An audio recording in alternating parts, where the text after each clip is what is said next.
okay. Sa gilid dito. Yan. Yan, Terrasola. Okay. Pwede pong magkape. Sir, pwede pong magkape. Dami naman. Tatatag ko eh. Kung. Wala ako kung. Nasanay ako ng Wala kayo, huwag na kayo. Okay, ganun mo lang. Okay. Kung kumusta po itong ano pong mensahe niyo po sa gaganating programa or proyekto po dito sa Bayan ng Peñaran? Unang-una, siyempre, very proud tayo dahil sa distrito natin o sa probinsya natin gagawin itong very historical to. Mahirap na ito maulit, hindi lang sa Pilipinas, maging sa iba't ibang panig ng mundo dahil ito the biggest in the world. Magiging pangalawa ng India. Imagine natin na parang gumawa ng isang dam na malaki na walang sinira dito sa ating lugar. Kaya napakaganda ng proyekto na ito. Maswerte tayong mga taga Nueva Ecija. Gaano po karami ang iilawan nito kung sa Gapan po o sa buong distrito? Ay, hindi lang sa Gapan, baka buong Nueva Ecija. Actually ito, magsusupply ito sa NGCP. So sa Luzon grid po? Yes, ganun kalaki itong solar, Terra Solar na ito.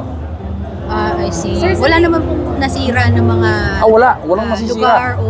Walang huhukayin, walang sisirain. Binabuon nga lang nila yung mga solar panel eh. Kaya environmental friendly pa ito. Kaya sana nga, hindi lang dito mangyari ito. Dumami pa sana to eh.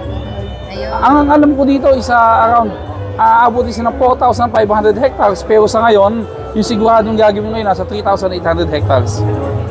Yes. Sa Gapan pa lang, sa amin pa lang, 1,800 hectares na eh.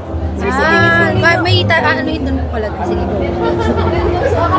Sir, sa tingin po nito, gaano po ito makakatulong sa inyong mga kababayan sa ika-apat na distrito?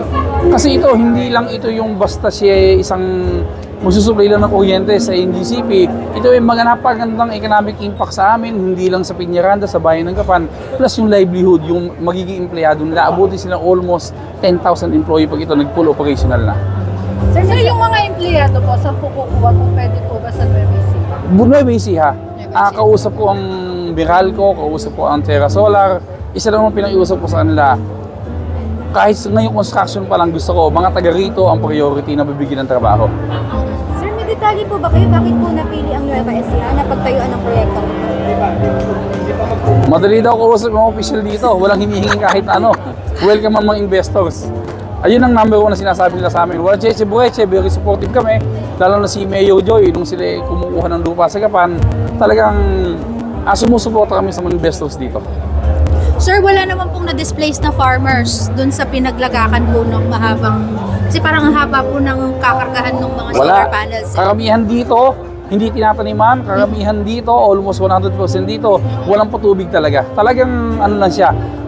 Karamihan po dito, yung pasture land. Mga baka, mga kalabaw lang makikita nyo. Kaya ito si papakinabangan ngayon. Sir, mensahe niyo po sa ating mga kababayan sa bagong proyekto na kanilang makikita dito sa Peñaran. Well, dito sa atin, hindi lang sa amin sa distrito, hindi sa buong Nueva Ecija, malalagay sa mapa ng kasaysayan sa buong mundo, yung lugar natin, nandito pinakamalaking solar panel sa buong mundo. Pangalawa lang India ha, ito pinakamalaki ngayon. Yes. So tayo na po pala, Pilipinas na ang pinakamalaki. Yes, at sabi ko nandito nga, sa buong Nueva Ecija. mahirap na itong maulit uli sa Pilipinas at mahirap na itong magawa uli sa ibang panig ng mundo. Napakaganda nito. Maraming salamat po. Thank you. Salamat, Chong.